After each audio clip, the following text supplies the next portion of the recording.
આજે જેઠ સુદ પાંચમ છે, ગુરુવાર છે, તારીખ 21/5/2026 વર્ષ છે.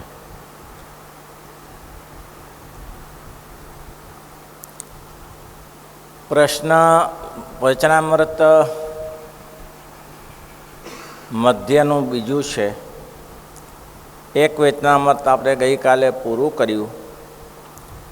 એમાં પ્રશ્ન પૂછાયો હતો, શું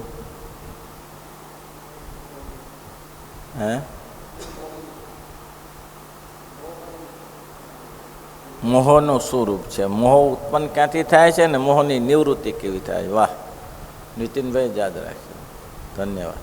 બીએડના શિક્ષક છે ભાઈ, આ તો પરીક્ષા ચલાવે છે.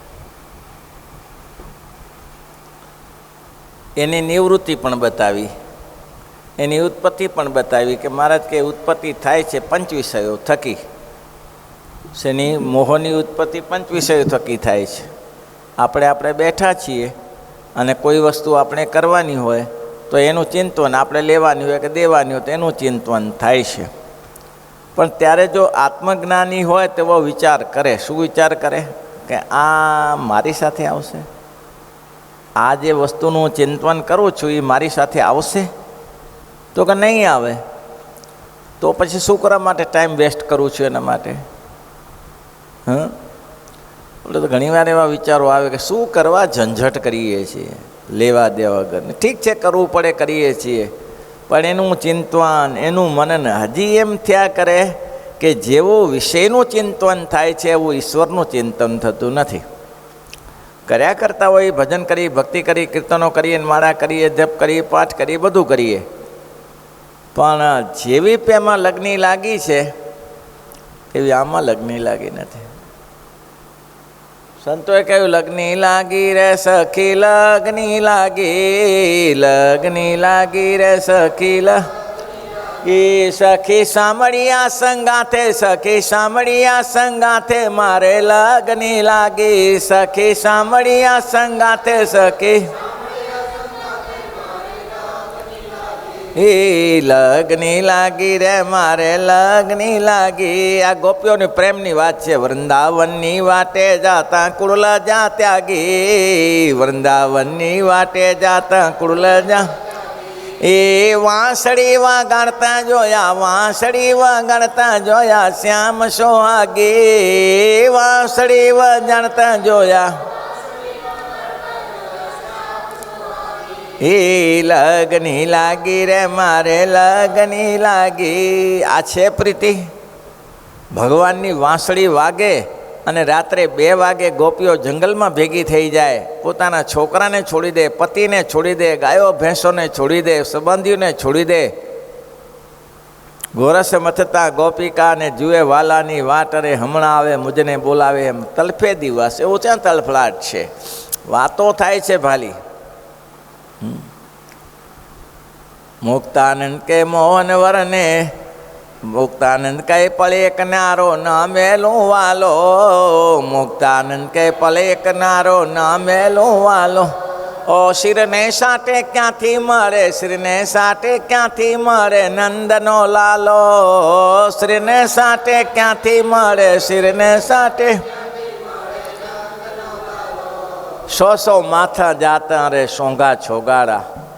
તો પછી વિષયમાં વૃત્તિ કેમ રહે છે? તો કે અનાદિ. એટલા માટે પછી હિંમત છેલ્લે આપી મહારાજે કે પુરુષાર્થ કર્યા કરો. અને પછી સૂત્ર આપ્યું કે અનેક જન્મ સંશિષ્ટ તતો જાતિ પરામ ગતિ.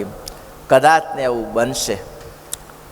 તમે ચિંતા ન કરતા, તમે બહુ પ્રયાસ કરશો અને જો તમને વિષયની વાસના રહેતી હશે તો એવું સંકલ્પ કરવાનો કે આ જન્મે બીજા જન્મે પણ ઉડાડવી તો છે જ અને પ્રભુના પદને પામવું છે. પણ સારું એમાં તકલીફ બહુ છે. મહારાજે તો ધીરજ આપી કે બીજો જન્મ લેશું, બીજો જન્મ લઈએ પણ સારો આવો સમાગમ ન મળે તો, આવો સત્સંગ ન મળે તો, ક્યાંક ભટકાઈ જઈએ તો સારું આખું 84ના ચક્કર જેવું થઈ જાય. એક જીવાત્માએ બહુ સત્સંગ કરેલો, સંતોનો સમાગમ ને આ, પણ એક જીવનમાં નાનું કોઈ પાપ થઈ ગયેલું. એટલે એને કીધું કે તારે પાપ ભોગવવા માટે જવું પડશે. પુણ્ય તો ઢગલા બંધ છે, પણ એક નાનું પાપ છે, તું ભોગવી લે. બોલ, તને શેનો જન્મ આપું? તું માગે તને જન્મ, તો કે સાપનો. હવે સાપના જન્મમાં શું પાપ બાકી રહે? એટલે આ કાઢવા ગયો હતો કે નાખવા ગયો હતો? આ તો ડૂચો ભેગો કરીને આવ્યો તું. આના જેવું આપણે થાય. એટલે દેહ પાત્યામી ને અર્થ સાધ્યામી મોટા પુરુષનું સૂત્ર છે, એને પકડી રાખવું, કરી લેવું છે સારું, ગમે તે થાય, પાછું પડવું નથી. હવે વાસનાની માટે મહારાજે ધીરજ માટે કહ્યું. અને કદાચ સ્વર્ગાદિક લોકની પ્રાપ્તિ થાય તો ભગવાનના ધામને આ નરક તુલ્ય છે, પણ એમ માનવું નહીં કે આપણે જમપુરીમાં જશું એવું. એ બધી આશ્વાસન છે, પણ આ શક્ય નથી. હવે એને લગતું જ પાછું બીજું વિષય છે કે વાસના ઉદય થાય છે તો કેમ થાય છે? શ્રીજી મહારાજે કહ્યું છે, કીર્તન રાખો, અમે એક વાત કરીએ. એમ કહીને શ્રીજી મહારાજ બોલ્યા, જેને આત્યંતિક કલ્યાણ પામવું હોય ને નારદ સનકાદિક જેવા સાધુ થવું હોય, તેને એમ વિચાર કરવો, આ દેહ છે તેને વિશે જીવ રહ્યો છે.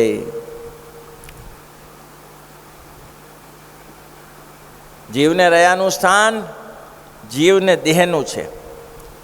દેહમાં જીવ રહે છે કે બહાર રહે છે? દેખાય છે? જીવ દેખાતો નથી, બહુ સૂક્ષ્મ છે. કોઈ હજી માઇક્રોસ્કોપથી કોઈ જોઈ શક્યા નથી. પેટી બનાવી મૃત્યુ સમયે અને એમાંથી જીવને જોયો, પેટી તૂટી ગઈ, પણ જીવ દેખાણો નહીં. પેટી તૂટી ગઈ, જીવ ના દેખાણો. બધા પ્રયોગો કરી છૂટ્યા સાયન્સવાળાએ તો, પણ એને ખબર પડી કે કાંઈક છે, કાંઈક છે, અદૃશ્ય છે, નથી દેખાતું, બરાબર છે. અને આટલું મોટું શરીર ચલાવે છે કોણ? જીવ જ ચલાવે છે ને ભાઈ. આ બે પગ ઉપર આપણે કેવા રૂડા રૂપાળા ચાલીએ છીએ, ટપક ટપક ચાલીએ છીએ ને, એમાંથી જીવ નીકળી જાય તો, જીવ છૂટો પડી જાય તો, અરે દેહને શમશાનમાં 5-4 જણા ભેગા થઈને કરે ત્યારે કાંધ બદલાવે છે. વારાફરતી કાંધ કેમ આવે? બોલો કે કાંધ આપવું જોઈએ. કાંધ આપવું ન જોઈએ, પેલાને થાકી જાય, પેલો બીજો 4 જણા હોય, 60-70 કિલો વજન હોય, ક્યાંથી મેળ બેસે કયો? એટલે કાંધ બદલાવવું પડે ભાઈ. અને આ તમે બે પગ ઉપર કેવા આમ દોડતા દોડતા ચાલ્યા જાઓ છો. આ જીવની તાકાત છે, ચલાવે છે, પણ દેખાતો નથી. એના માટે કાલે ઘણી વાત કરી હતી આપણે. બળદીઓ ભારે લાવી તો ખેડી લેવાય, બળદીઓ ભારે લાવી તો કેને ટાપટીપી ના કરાય. શિંગડા લાલ કરે ને આ કરે ને તે કરે ને, પૂછડે નવડાવે ધોવડાવે ને, ઘૂઘરો બાંધે ને કપરાવટી બાંધે. અરે આમાં હાંજ પડી જશે. તેમાં માણસ છે ને આ દેહને બહુ લાડ લડાવે છે, પણ એને ખબર નથી કે આ જીવે આ બળદીઓ લીધો છે ખેડવા માટે. એને ખેડી લેવાય. આ શરીરે કરીને શરીર સંબંધી કામ કરી લેવાય ભાઈ. કેટલા સંતોએ કીર્તનો લખ્યા, કર પ્રભુ સંગાથે દઢ પ્રીતળી રે, કર પ્રભુ સંગાથે. હે મરી જાવું મેલીને ધન માલ, મરી જાવું મેલીને ધન માલ, અંત કાળે સગું નહીં.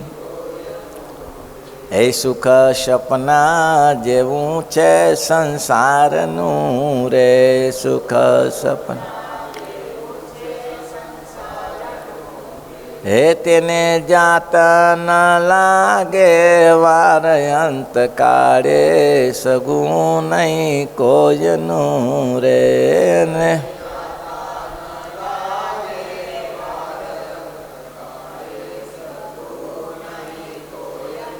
રે મારું મારું કરીને ધન મેળવ્યું રે, મારું મારું કરીને.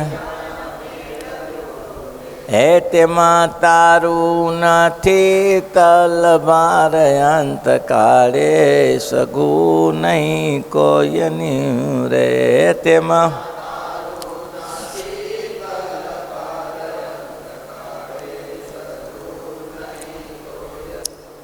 મહારાજ કે નારદ સનકાદિક જેવા સાધુ થવું હોય એટલે સાધુ તો થવું જ પડશે.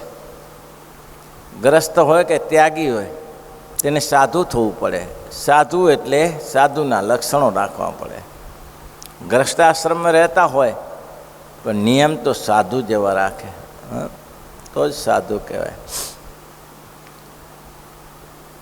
બોમ્બેમાં કલ્યાણભાઈની મેં વાત કરી હતી. કરમસિંહ ડામજી પ્રસિદ્ધ પેઢી મૂળ વાઘોરાના, કચ્છમાં સમા ઘોઘા જોડે વાઘોરાના હતા. પરિસ્થિતિ સારી નથી ઘરની. પાનભાઈનો સમાગમ હતો આ બેન વાઘોરામાં. પહેલાં બેનો આવતો જ આવતો, હવે તો બધું ફરવાનું વાઘોરા બાજુ ઓછું થઈ ગયું, કુંભારિયા બાજુ.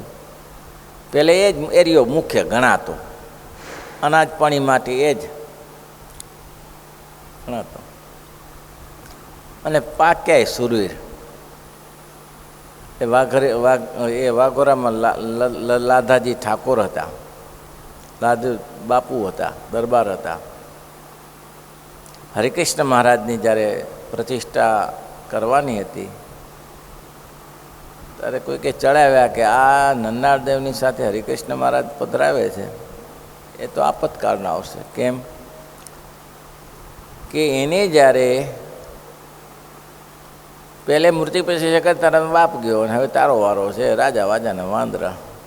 હવે આ સમાચાર ફેલાઈ ગયા કે મૂર્તિ પધરાવવા નહીં દે ને ઉખાડવાની છે ત્યાંથી મૂર્તિ. એ સ્ત્રીઓ સુરવીર હતી, ભલે ગ્રસ્તાશ્રમમાં હોય પણ સાધુ કરતાં આગળ જતી હતી. લાધાજી ઠરકાના દીકરાને કહ્યું કે તું જો મારો દીકરો હો તો આપણે સ્વામિનારાયણના છીએ અને હરિકૃષ્ણ મહારાજ આપણા ધણી છે, એમની પ્રાણ પ્રતિષ્ઠા કરેલી છે, એને જો ઉઠાડે તો તારા જન્મ છે ને માટે 2 રોટલા બાંધી આપું છું, જા. અને ત્યાં એ કથા લાંબી છે. રોટલા લઈને 3 દિવસ દરવાજે ઊભી રહ્યો. બોલો, 3 દિવસ રાત્રિ પાણી ના પીધું, ખાધું નહીં. અને 3જે દિવસે જ્યારે મૂર્તિ પ્રતિષ્ઠાની ઝુલસ નીકળે ને જોઈ રાહ જોઈ બેઠો હતો ત્યારે જ ભગવાને એને દર્શન આપીને નન્નાદેવે કહ્યું કે ચિંતા ન કરે, તું શાંતિથી બેસ, હવે હું પતાવી દઈશ. અને નન્નાદેવ ભગવાન જણસારીના મંદિરમાં ગયા ત્યારે જણસારીનું મંદિરે છે, એને રાજાને ચડાવ્યો હતો, પૂજારીને ધોઈ નાખ્યો નન્નાદ ધોકે ધોકે. કે કાલે હવે જો રાજાને જો સવડું નહીં ભરાવે ને, આ ભગવાન છે એવું નહીં નક્કી કરાવે ને, તો કાલે તારા પ્રાણ લેશું. એટલે લંગડાતો કેળે તૂટેલો. તે રાજાને કહ્યું આવું થયું. રાત્રે આવ્યા હતા 2 કાળા ડગલાવાળા નન્નાદેવ. અને ત્યારે જ્યારે જુલુસ નીકળ્યું કે ભગવાન સત્ય છે, હરિકૃષ્ણ મહારાજ સત્ય છે, ત્યારે એ રોટલા ખાધા. આવા સુરવીર હતા. એ કરમસિંહ ડામજી એ ગામના હતા. તો બહુ દુઃખી માણસ. એટલે મેં ઇતિહાસ એકવાર કહેલો. બોમ્બેમાં આવ્યા પર ખાવા 3 દિવસ ભૂખ્યા રહ્યા. બેને હાથ ઊંચા કરીને કહ્યું ઓહો પેટ દીધું છે તો પાલન, હું તો મરી જઈશ, વાંધો નહીં, આ છોકરું જુવાન મરી જશે. અને શેઠિયો નીચે ઉતરી આવ્યો અને તરત જ એને લઈ ગયો અને કે તું મારી બેન, આ છોકરો મારો છે. ભણાયો ત્યારે એ કરમસિંહ ડામજી, એનો દીકરો કલ્યાણજી. કરમસિંહ ડામજીનો હિલકાબ વાગતો, કોઈ ફાંસીએ ચડાવવાનો હોય ને કરમસિંહ ડામજીનો રથ નીકળે ત્યાંથી તો એને ઉતારી નાખવો પડે. કે ઉતારી નાખો તો ઉતારીને આવું મોટું એનું પદ હતું, પદ્મભૂષણ હતા. એના છોકરા કલ્યાણજી થયા. એને મંદિર બંધાયું ભુલેશ્વરમાં. પણ જીવન સાધુ જેવું, બિલકુલ સાધુ જેવું, કોઈ વિષય નહીં. ખાવામાં પણ એવું, રોટલો ને છાશ, શાક ને રોટલો, કોઈ મિષ્ટાન નહીં. બોલો, સાધુ કહેવાય કે નહીં? એનો છોકરો મરી ગયો, કોઈ ખરખરો નહીં, મરે, ભગવાને આપ્યા લઈ જાય, એની હાથની વાત છે ને. અને છોકરાને છેલ્લે કે ભાઈ અમારામાં ચિત્ત ન રાખતો, ભગવાનમાં વૃત્તિ રાખજે. આ જગતમાં કંઈ આપણે કાઢવાનું નથી. આ કાઢવાનું નથી, એને સાધુ કહેવાય ભાઈ. એવું રહીબાનો હાથીઓ મરી ગયો, રહીબાનો છોકરો હાથીઓ મરી ગયો યુદ્ધમાં, કપાણો. જોશે મહારાજે ના પાડી હતી કે જતા નહીં ત્યાં લડવા, પણ ગયા અને તે મરાયો. મહારાજને વાત કરી, મહારાજ કે આવું થયું. મહારાજ ભગવાન ઈચ્છા. રહીબાઈ સાકર વેચાવી. લોકો કે ગાંડી થઈ ગઈ છો કશું? છોકરો મરી ગયો ને, મરી નથી ગયો, એ ભગવાનના ધામમાં ગયો છે. ભગવાનના ધામમાં ગયો છે, કોટી કોટીને મરી જાય તોય જમપુરીના અધિકારી થાય છે, એના કરતાં ભગવાનના ધામના અધિકારી થાય શું ખોટું છે? આજે નહીં કાલે ત્યાં જવા માટે તો પ્રયત્ન કરીએ છીએ, આટલો બધો પુરુષાર્થ શેના માટે કરીએ છીએ? ભગવાનના ધામમાં જવા માટે કરીએ છીએ, અને એ પુરુષોત્તમની હાજરીમાં એને પ્રાણ છૂટી ગયા, શું ખોટું હતું? મહારાજને લાયા અને મહારાજને પ્રાણ છૂટ્યા ત્યાં. મારે કે આ એની ભગવાનની દ્રષ્ટિમાં શાસ્ત્રમાં લખ્યું છે, રામાયણમાં જન્મો જન્મ મુનિ જતન કરાય અંત રામ કંઈ આવત નહીં. જન્મો જન્મ મુનિ જતન કરાય, જન્મો જન્મ મુનિ જતન કરાય, અંત રામ કહી આવત નહીં, અંત રામ કહી આવત નહીં. જન્મો જન્મ મુનિઓ અને જોગીઓ તપ કરીને થાકી જાય તો એ ભગવાનની પ્રાપ્તિ થતી નથી. અને એ પુરુષોત્તમ નારાયણ એને સાધુ, એ સાધુ ભાઈ. આ ખોખરા મેમદાવાદમાં ઉમિયાબા સાધુ છોકરો મરી જાય ને મહારાજને માટે થાળ કરે, જમાડે. આ ઓડામાં રતનભાઈ સાધુ હતા. સાધુ કરવા માટે ભેખ જ જરૂર નથી, કુટુંબીજન મરી જાય ને મહારાજને રસોઈ કરીને જમાડે. મહારાજને કે મહારાજ કે તમને આ ક્યાં સૂજ્યું? સૂતક ના લાગે? એનું સૂતક જગતમાં એમ કહેવાય છે કે કોઈને સૂતક લાગ્યું હોય ને તો સોનાનું પાણી છાંટે એટલે મટી ઉતરી જાય, અભડછટ લાગ્યું હોય. અને સોનાથી જો અભડછટ મટી જતી હોય તો એ તો સોનાનો બાપ બેઠો હોય ત્યાં સૂતક લાગતું હશે? લે એવું તારે સાધુ મહારાજ કે થવું હોય નારદ સનકાદિક જેવા, તેને આ કરવું પડશે. ગલુજી દડુસરના માતાનું મૃત્યુ થયું ને ભગવાનની પધરમણી કરી, આ કરી લોકો. આ મૂર્ખ. ભગવાન એની લાજ રાખે છે પણ તમારથી થાય નહીં, તમે ના કરી શકો. તમારા ઘરે મધ્યર મળી ગયા હોય ને તમે સંતોની પધરમણી, તમારી તાકાત નથી, સમાજ તમને નડશે. એ તો એને સમાજ ન મળે. દીકરીની સાથે મહારાજ 1.5 મહિનો સાથે રહે અને મહારાજને એમ કે મહારાજ મારી બેટીને લાભ મળ્યો, મને થોડો મહિનો લાભ આપો. પણ એ સંદેશ આવ્યો કે મારી દીકરી એટલી ને આ મહારાજ એકલા. આનું નામ સાધુ ભગવાનને જાણી શકે તેવું વિષય જીત્યા કહેવાય. એટલે મહારાજ કે આત્યંતિક કલ્યાણ પામવું હોય તેને નારદ સનકાદિક જેવા સાધુ થવું હોય તેને એમ વિચાર કરવો જે આ દેહ છે તેને વિશે જીવ રહ્યો છે, આ દેહને વિશે જીવ રહ્યો છે અને ઇન્દ્રિયોના અંતઃકરણ તે જીવ સાથે વળગી રહ્યા છે. વળગી રહ્યા છે ને, જીવ સાથે જ વળગી રહ્યા છે ને, ચોંટી રહ્યા છે. કોણ? ઇન્દ્રિયોને અંતઃકરણ. પણ સ્વાર્થી બહુ છે. જીવ ચાલ્યો જાય તો ભેગા ના જાય પાછા. જીવની સાથે ઇન્દ્રિયો અંતઃકરણ જાય અને પતી ગયું.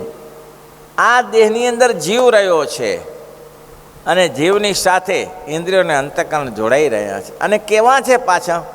બની જગ્યાએ લાભ લે છે. મારે એટલે સ્વાર્થી છે, લાભ બધી જગ્યાએ લે. જો કે છે વળગી રહ્યા છે ને ઇન્દ્રિયોને અંતઃકરણ છે તે બહારે પણ 25માં વળગી રહ્યા છે.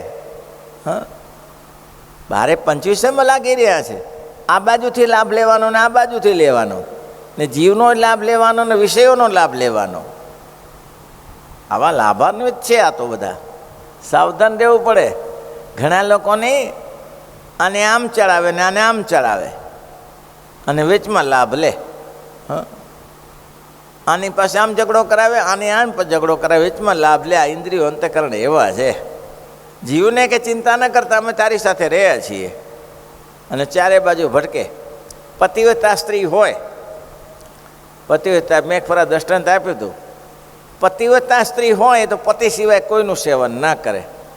પણ પતિવ્રતા ના હોય તો અમે લખ્યું ને કાલે કીર્તન ગાયું તો બળવા ગઈ જે સતી સાચી રે, બળવા ગઈ જે સતી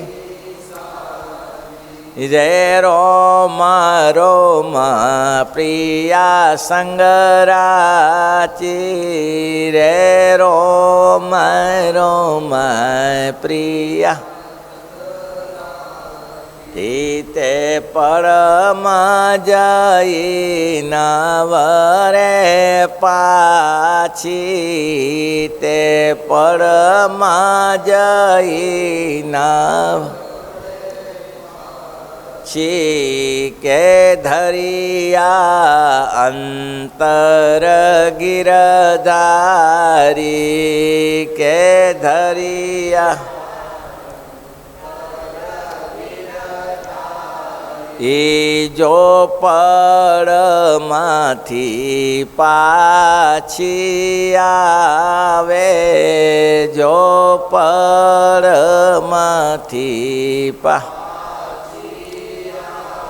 વેરે લાજત જીમાના લલચાવે રે લાજત જીમાના રે સતી માટીને કોતી કાવે રે સતી માટીને કોતી રે ધરિયાયંતર ગિરધારી. આવું છે ભાઈ. પતિવ્રતા સ્ત્રી હોય એ પોતાના પતિને ક્યાંય ના છોડે, પણ ઇન્દ્રિયો દુરાચારી છે, બધેમાં જાય, બધે ભટકે અને પાછા જીવની સાથે રહે. આ ઇન્દ્રિયોનો ગુણધર્મ. બારે બધે ભટકી વળે અને છતાંય મહારાજે એક વચનામૃતમાં કહ્યું આ શત્રુ છે તમારા. ઇન્દ્રિયો તમારી શત્રુ છે, મિત્ર નથી. બધી બીજે ભટકે, એ કંઈ પતિવ્રતા નથી. અને પતિવ્રતા નારી હોય તો પતિ સિવાય બીજી જગ્યાએ જાય નહીં. કે પહેલે બધું ઠાકોરની સ્ત્રી હતી ને પછી ના મેં એક વાર વાત કરી હતી કે મારે સતી થવું છે. બીજા કે આપણે ના થવાય, આપણે ઠાકોર કહેવાય. પતિ તો દરબારો થાય, મારે થવું છે.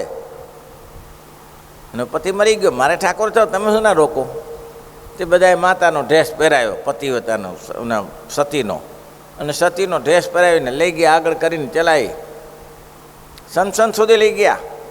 બધા પગે લાગે, એ સતી માતા અમારું કલ્યાણ કરજો, સતી માતા અમારું કલ્યાણ કરજો. સંસન લઈ ગયા. ઓલી ધૂણી ધકતી હતી ને, બાળ્યો પહેલાં ને સુડાયો તો મારે આમાં કાંઈ સુવું નથી. તમે પતિવ્રતા છો ને, તો પતિવ્રતા એટલે શું? તો તમારે બળી જવું પડે આમાં. તો મારે બળવું નથી આમાં. આ ભડભડતા અગ્નિ મારે બળીને શું કામ છે? એ મારો પતિ મરી ગયો ને બારો. પણ તમે સતીનું આ ડ્રેસ પહેરીને આવ્યા છો ને, આબરૂ જશે તમારી. આબરૂ શી નહીં જાય? અત્યાર સુધી કોઈ ઠાકોરની સ્ત્રી એટલે સુધી આવી છે? આ હું પહેલી વાર આવી. બોલો એને કંઈ છે? અત્યાર સુધી કોઈ ઠાકોરની સ્ત્રી એટલે સુધી આવી છે? હું પહેલી વાર આવી. આબરૂ શી નહીં જાય? એને એમાં આબરૂ રહે. આ ઇન્દ્રિયો એવું છે. કેવું સરસ લખ્યું નહીં? ઇન્દ્રિયો અંતઃકરણ છે તે બહારે પણ પંચવિષયમાં વળગી રહ્યા છે. અંદર કોને વળગી રહ્યા છે? હા, જીવની અંદર જીવને વળગી રહ્યા છે. અને મહારાજે તો અંતઃકરણની પાછી પ્રશંસા કે અંતઃકરણનો 18મો વચનમાં કે જાજો વાંક નથી, ગાફલે રાખે જેટલી વાંક છે. અને બાહ્ય તમે ઇન્દ્રિયો થકી યાદ કર્યું હોય તે યાદ નહીં રહે. એ જ્યારે અંતઃકરણમાં જશે ત્યારે યાદ થઈ જશે. તમે જે કીર્તન ગોખ્યું હોય તમે ભૂલી જશો, પણ ધીમે ધીમે ધીમે રહીને હૃદયમાં બેસાડ. કેટલાક કીર્તનો મગજમાં બેસી ગયા. હું રૂડા લાગો છો ને સોનેરી મળ્યું ને આ બધા કીર્તનો બેસી ગયેલા. ઓરાઓ મારા લે રખડા લેરીના, તો એ હૃદય અંતરમાં બેસી ગયા. એ ગમે ત્યારે નીકળો તો માલ બહાર નીકળે, ગમે ત્યારે માલ કાઢો ત્યારે નીકળે. અને કેટલાક એવા છે કે ઉપર છેલ્લા કીર્તન હોય એ અંતર સુધી પહોંચ્યા ન હોય, અંતઃકરણ સુધી ના પહોંચ્યા હોય. અને અંતઃકરણ સુધી, કારણ કે એ અંતઃકરણમાં એટલી કઈ માલકાત છે? મહારાજ કે ઇન્દ્રિયો કરતાં અંતઃકરણની મોટાઈ શું છે? તો કે અંતઃકરણ હૃદય નજીક, ભગવાનને ઇન્દ્રિયોની શું કહેવાય, જીવની નજીક રહ્યા છે. હા, જીવને નજીક રહ્યા છે. અને જીવની સાથે ડાયરેક્ટ કોન્ટેક્ટ છે. કોને? અંતઃકરણને. ઇન્દ્રિયોનો કોન્ટેક્ટ ડાયરેક્ટ નથી. એ સામાન લઈ લઈને ગોડાઉનમાં નાખે છે. ગોડાઉન અંતઃકરણ છે. એને પ્રત્યક્ષ જોગ નથી. એને ઇન્દ્રિયો પરાંચે ખાન ઇન્દ્રિયાની, બહારથી વિષયો લાવીને અંતઃકરણમાં ઠરવે છે. પણ અંતઃકરણમાં સ્ટોરેજ થઈ જાય છે, પછી વાંધો નહીં. તો આ તો એવું છે. ત્યારે ઇન્દ્રિયો અંતઃકરણ તે બહારે પણ પંચવિષયમાં વળગી રહ્યા છે. તે અજ્ઞાને કરીને જીવ ઇન્દ્રિયો અંતઃકરણને પોતાનું રૂપ માને છે. શું માને છે? એ ઇન્દ્રિયો અંતઃકરણને પોતાનું રૂપ કોણ માને છે? જીવ માને છે, પણ શત્રુ નથી મનાતું. પણ જો શત્રુ મનાઈ જાય તો કામ થાય. આપણી સાથે ગુરુકુળમાં રહેતો હોય અને એની સાથે રહેતો એક ભાઈ હતો ને, તે આ દિવસ પહેલાં મેં વાત સાંભળેલી.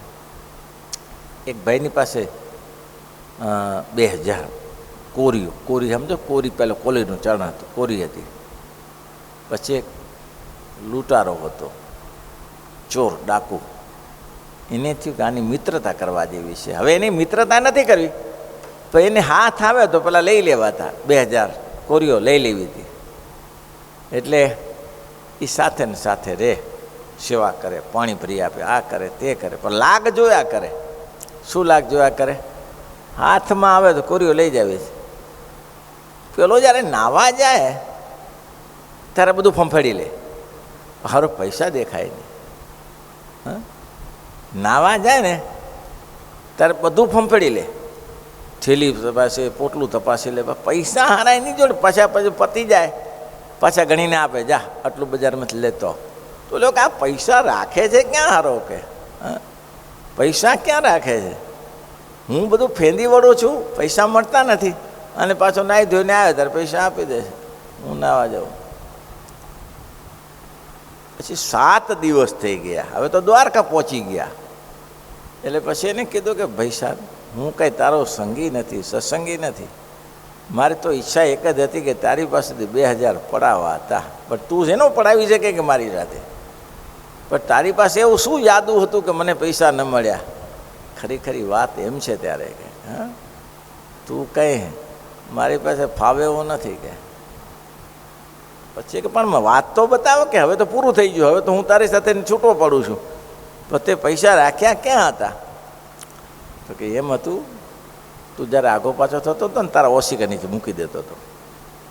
તારા ઓશિકા નીચે મૂકી દેતો હતો. મને ખબર હતી કે બધું ફેંદીશ, તારું ઓશિકું નહીં ફેંદે. તારા ઓશિક તારી પથારી નીચે ઓશિકા નીચે મૂકી દઉં, તારું ઓશિકું તને ખબર જ છે મારા નીચે કાંઈ હોય જ નહીં.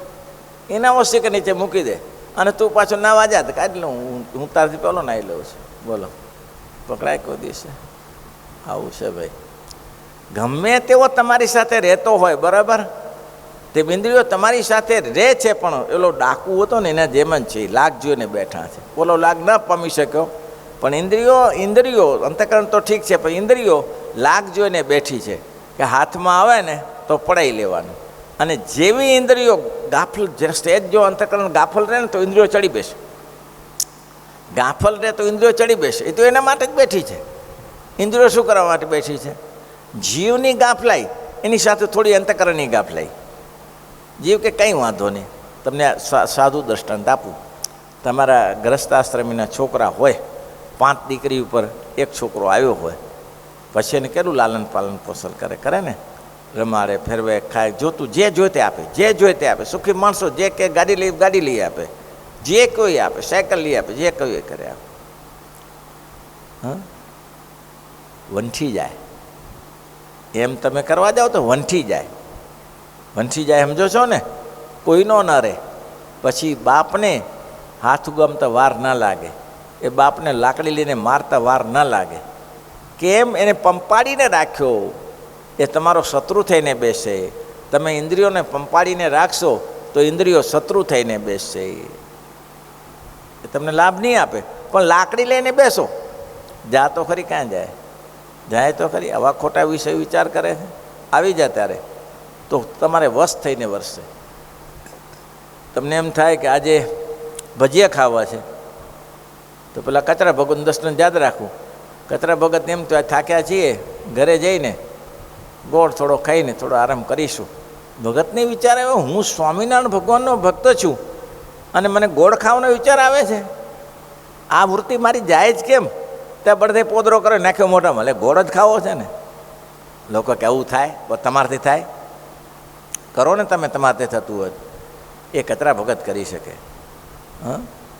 ઇન્દ્રિયોને જીતી હોય તો એ કરી શકે, બાકી તમારાથી થાય? ભાઈ થાય એવું છે? ત્યારે શું? કારેલા પત્તા તો મોઢામાં નાખજો, 2 કારેલા તો ખાઈ જુઓ, કાચા. એ કારેલું પડતું નથી ને ભેંસનો પોદરો કે ગાયનો પોદરો મોઢામાં પડે ભાઈ. લોકો કે આવું કરવાની ચો જરૂર હતી, આ તો ભ્રષ્ટ થયું. ભ્રષ્ટ તું થાતો ખરો ભલો, આવું કરી તો બતાય. વાતો કરવી સહેલી છે, કરવું કઠિન છે. શ્રીપતિમ શ્રીધરમ સર્વદેવ.